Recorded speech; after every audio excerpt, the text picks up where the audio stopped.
a very, very fast curve. So this is the kind of wild adoption rate that we sometimes see in the world of new technology. This one is every bit as fast as any that I've seen.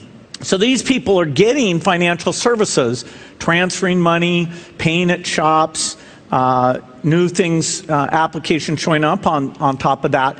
So far it's at 10% of the GDP of Bangladesh, about $1 billion of business a month that's taking place there.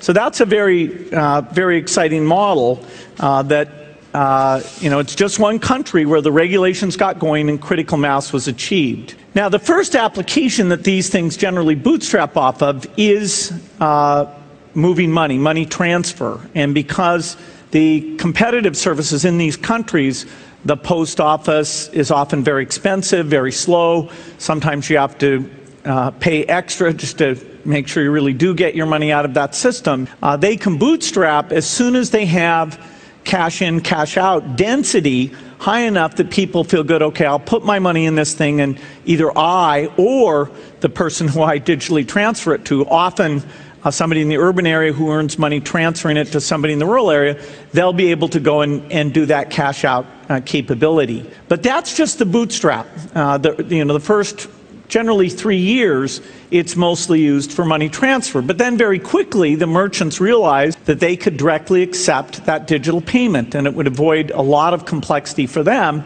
And so slowly but surely, it becomes a digital currency.